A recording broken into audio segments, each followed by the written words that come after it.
අයිබෝන් ජයන්ත උක්වත්ත බැංකුව ඉඳලා කතා කරන්න බලමු අද දවසේ ක්‍රිප්ටෝ අප්ඩේට් එක මොන වගේද කියලා. අද දිනය 2023 සැප්තැම්බර් 7 බ්‍රහස්පතින්දා දවස මේ වෙනකොට ක්‍රිප්ටෝ මාකට් එකේ තත්ත්වය මේකයි.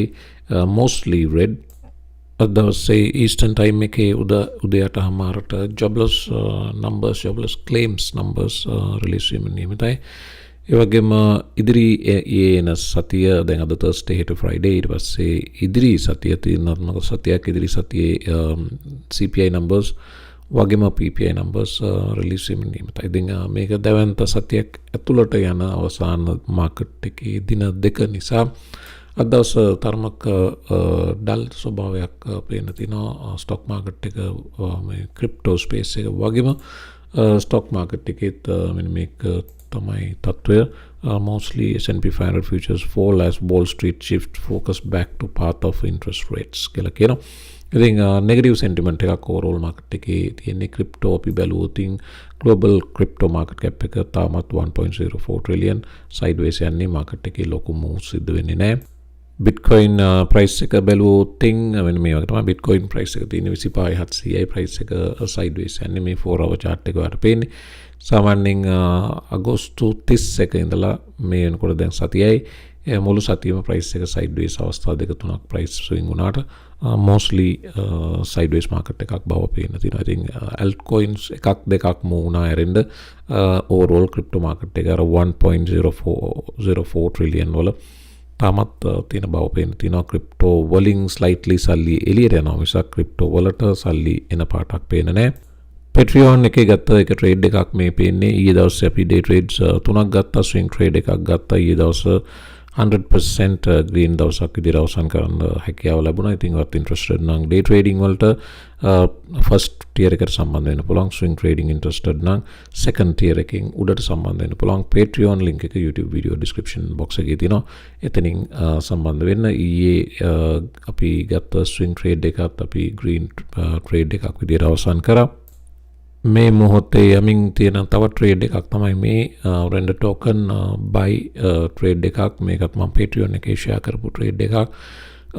slightly trending upwards තාම profit target reach කරේ නැති වුණාට. Fox business news එකෙන් ඇන්තනි පොම්ප්ලියානෝ තවත් asset manager කෙනෙක් content creator කෙනෙක් වන ඇන්තනි පොම්ප්ලියානෝව interview කරා.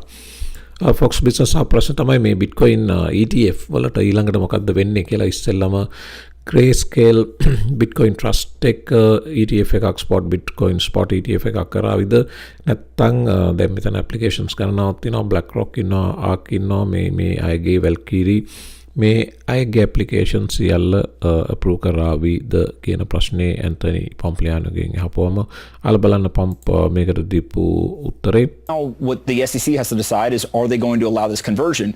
But that's not the only part that they actually have to evaluate. They also have to look at the fact that you have other ETF applications that are out there. And so it's kind of this great race. Do we get the GBTC conversion first, or do we get ETF applications? I tend to think that we don't want to have a financial market where regulators are playing referee in the sense of they get to choose winners and losers. Instead, what we want is we want regulators to create fair markets. And so from my personal perspective, the best thing to do would be just approve them all at once. ඒක තමයි Anthony පොම්ප්ලියානෝගේ අදහස. Financial market රෙගියුලේටර්ස්ලා රෙෆරීස්ලා වගේ කවුද හරි කවුද වැරදි කියලා තීන්දුව කරනවට වඩා මේ සියලු ඇප්ලිකේෂන්ස් දාලා තියෙන අයව එකවර බ්ලැන්කට් approval එකක් මේ සියලු approvals සියලු applications approve කරන එක තමයි නිවැරදි ක්‍රමයේ විදිහට මම දකින්න කියලා ඇන්තනි පොම්ප්ලියානෝ කිව්වා. ඉතින් මේ අය ගොඩක් විශ්වාසයෙන් ඉන්නවා ඉදිරිය Bitcoin spot ETF approval එකක් ඉතා ළඟ ඒවි කියන විශ්වාසය පළ කරනවා. එතනින් එමු අපි BUSD සම්බන්ධයෙන් කතා කරන්න. BUSD එකේ market cap එක මේනකොට 2.6 billion දක්වා drop වෙලා තිනවා. 2.6 billion 2.6 billion දක්වා වැටුනම BUSD global ranking එකෙන් පහළට වැටුණා විතරක් නෙමෙයි ඊළඟට දැන් අපිට තවත් stable coin එකක් මේ වෙනුවට ඕනිද කියන තැනට කල්පනා කරන්න සිද්ධ වෙනවා. මෑතකදී ඔයාලට මතක නම් BUSD Paxos ආයතනය Binance එක විරසකේ වාර මතකයි US regulatory pressure එක නිසා Paxos BUSD mint කරන එකෙන් අයින් වුණා. ඒකත් එක්කම Binance එකට BUSD සම්බන්ධයෙන් වෙනත් ක්‍රියාමාර්ග සොයන්න සිද්ධ වුණා. ඉතින් මේ කෙසේ වෙතත් BUSD සම්බන්ධ තිබ්බ විශ්වාසය මේ වෙනකොට ගොඩක් ඉන්වෙස්ටර්ස්ලා අඩු කරගෙන තියෙන බව පේනවා. ඒකේ chance එක USDT සහ USDC වලට ආවා. වඩාත් වැඩි ඒකේ chance එක ඇත්තටම ගත්තේ USDC වලටත් වඩා USDT බව පැහැදිලිව කිව්ව යුතුයි. මේ වෙනකොට මාකට් කැප් එක බිලියන 83 දක්වා ඉහළ ගිහින් තියෙනවා. මේ Bitcoin වල තියෙන ඉෂුව එක මේ මොහොත වෙනකොට 550,000 transactions waiting on Bitcoin network.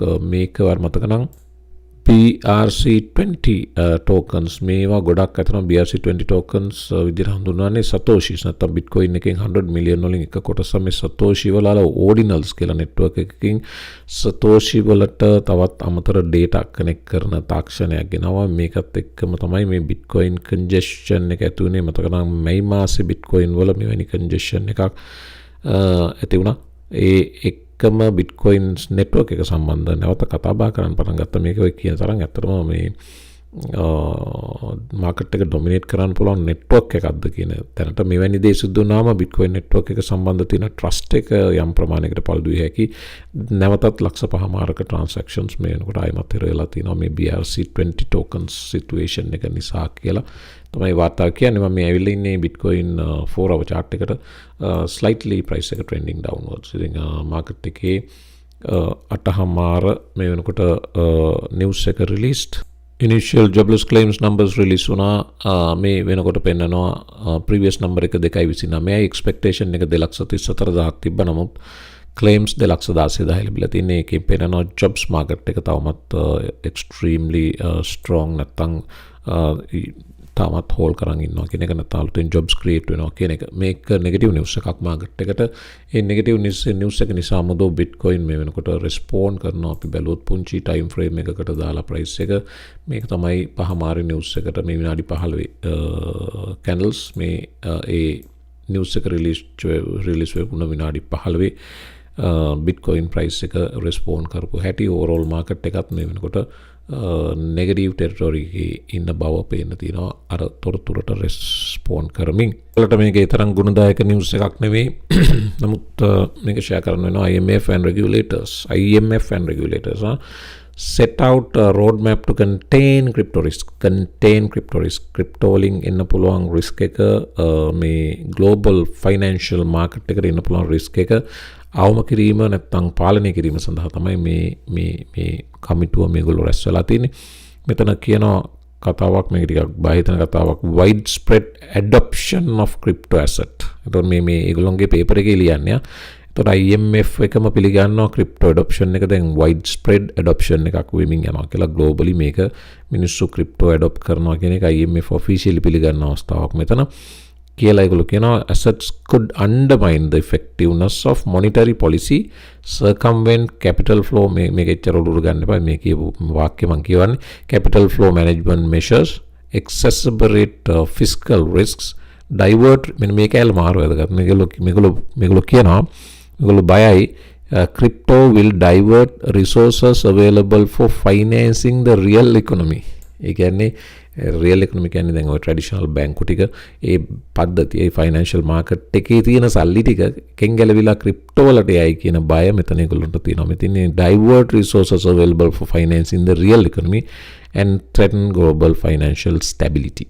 ඉතින් මේක නිසා ඒගොල්ලෝ වහාම IMF එක සහ G20 එක එකතු වෙලා මේක පියවර ගන්න යනවා. ඉතින් මේකෙන් crypto වලට අවාසියක් මිසක් වාසියක් නම් වෙයි කියලා හිතන්න අමාරුයි. හැබැයි good news එකක් තියෙනවා. ඒක ඇමරිකාවෙන් ආවේ fair value accounting system එක Bitcoin වලට හඳුන්වා දෙන බව. මේ මයිකල් සෙලා මේක post කරේ. මේක මාධ්‍ය ගොඩක් මේ ගැන කතා කරා. ඒතකොට මේ new US accounting දන්න accountancy වල සම්බන්ධයක් තියෙනවා. දන්නවා මේ accountancy වල තියෙනවා රටවල් වල standards තියෙනවා සහ globally ඒගොල්ලන්ගේ standards තියෙනවා. මේකේ එක මිතියක් තියාගන්න ඕන නිසා මේ සියලු accounting ක්‍රම ඒගොල්ලෝ රැස් වෙලා සාකච්ඡා කරලා standards විදියට rules නීති විදියට තියාගෙන යනවා. ඒතකොට හැමෝම එකම විදියට තමයි standards වලට අනුව accounting කරන්නේ. දැන් මෙතෙක් crypto වල තිබ්බ accounting system එක තමයි ඒ quarter එකක financial ඒගොල්ලන්ගේ වාර්තා report කරනකොට bitcoin අපි හිතමු තිබ්බනම් මයිකල් සේල ගාව MicroStrategy එකේ ඒ bitcoin වැටෙන drop වෙච්ච value එක තියෙනවා. ඒ value එක තමයි record කරන්න ඕන. හැබැයි ඒ quarter එකේ bitcoin යම් එකකින් drop වෙන value එකේ ඉඳලා gain එකක් ගත්තා නම් අර gain එක ගත්ත එක නෙමෙයි report කරන්න ඕන drop වෙච්ච value එක.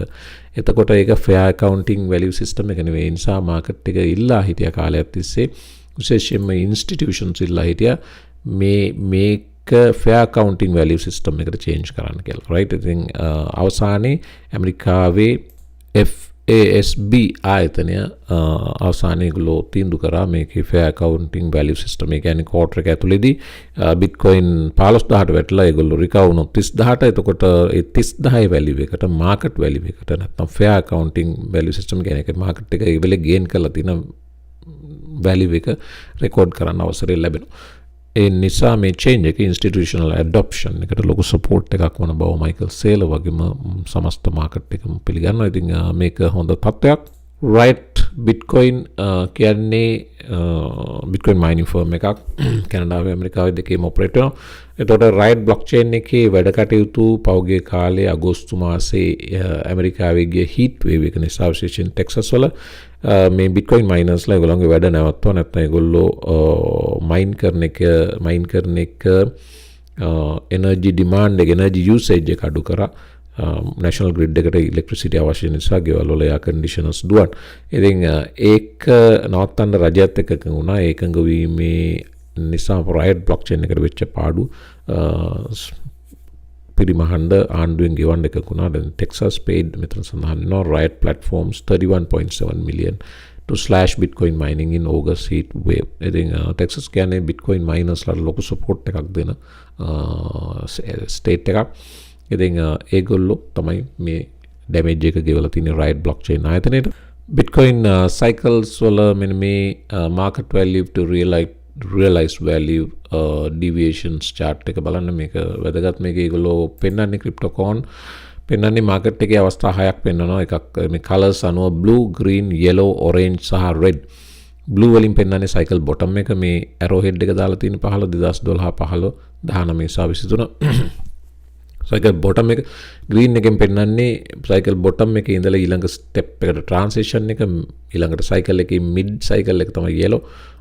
ඊළඟට cycle top එකට transition අවධිය තමයි orange. red කියන්නේ cycle top. එතකොට blue to red තමයි හැම වෙලේම move වෙන්නේ. වමේ ඉඳලා දකුණට බලන්න blue to red. ඊට පස්සේ 2015 blue to red.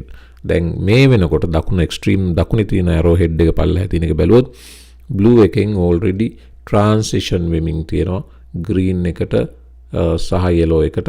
එතකොට මේක ඒගොල්ලෝ පෙන්වන්නේ මේ වෙනකොට cycle bottom එකෙන් bitcoin already move වෙලා අවසන් බව 2012 15 19 ආදර්ශයත් එක්ක බලද්දී. ඉතින් මේකේ අනිත් කතාව තමයි cycle bottom එකේ ඉඳලා cycle mid එකට transition වෙන අවස්ථා හැම එකේදීම bitcoin කාලයක් පොඩ්ඩක් struggle කරනවා කියලා. ඒ කියන්නේ bitcoin cycle mid cycle එකට එනවා ආපහු bottom එක transition නැත්නම් green cycle එක පැත්තට වැටෙනවා. එවැනි අවධියක් දැන් පහු කරමින් ඉන්නේ. මේ struggle එක මේ උඩ තියෙන bitcoin chart එක වල පේනවා blue circle එකයි yellow circle එකයි. blue එක තමයි bottom එක, yellow එක තමයි mid එක. ඒතකොට මේ අතර පොඩි struggle එකක් දැන් අපි පහු කරමින් ඉන්නේ. මේ ඒ struggle කරන period එක නිසා bitcoin වල මෙවැනි price struggle එකක් දකින්න ලැබේවි. ඒක සාමාන්‍ය දෙයක්. ඊට පස්සේ තමයි bitcoin ඇත්තම ගමන නැත්තම් cycle top එක පැත්තට යන්න පටන් ගන්නෙ කියන එක තමයි cryptoconගේ අදහස. මේ තියෙන්නේ bitcoin 4 hour chart එක. altcoin එකක් තියෙනවා whales ලා එකතු කරන්න පටන් ගත්ත. ඒක වැදගත් තොරතුරක් නිසා මම ඔයාලට කියන්නම්. මොකද්ද මේ altcoin එක? Chainlink altcoin එක sentiment confirm කරනවා මේ කතාව ඇත්ත බව. Chainlink 10,000 සහ ලක්ෂය hold කරන අය right ඒගොල්ලෝගේ ප්‍රමාණයේ වැඩිවීමක් මේ තින්නේ 98 new wallets holding 10,000 to 100,000 link since September 3rd a rapid 3.2% rise එකක් සිද්ධ වුණ බවත්. ඒ වගේම entire supply 0.154% of entire supply accumulated by 10,000 link wallets since A තුන්වෙනිදා September 3 ඉඳලා මේ වෙනකොට 10,000 and 100,000 අය entire supply එකෙන් 0.154ක් මේ සති දෙක ඇතුළත එකතු කරගත්ත බව තමයි චේන් ලින්ක් අනාවරණය කරන්නේ. ඉතින් watch එකේ ඉන්න වටන altcoin එකක් බව තමයි මට කියන්න තියෙන ලින්ක් සම්බන්ධයෙන්. චීනයේ central bank executive කෙනෙක් කියනවා digital yuan will revolutionize Chinese retail payment system. මේක චීනය already දැන් test අවධිය පව කරලා ඉවරයි. digital yuan එක රට හරහා implement කරන්න යන බවත් මේ retail payment system එකට මේක ලොකු change එකක් කරන්න හැකි බවත් සඳහන් වෙනවා. මේ පෙන්වන්නේ මොකද්ද? මේ පෙන්වන්නේ සල්ලි අච්චු ගන්නවා සෙන්ට්‍රල් බැංකුවක සල්ලි අච්චු ගැසීමේ කාර්යය. ඉතින් මෙතන තෝමස් ෆර මේ වීඩියෝ එක ෂෙයා කරලා කියන්නේ බිට්කොයින් තවත් සෙන්ට්‍රල් බැංකුවකට මේ ආකාරයට print කළ නොහැකි බව මතක තියාගන්න කියන කාරණේ.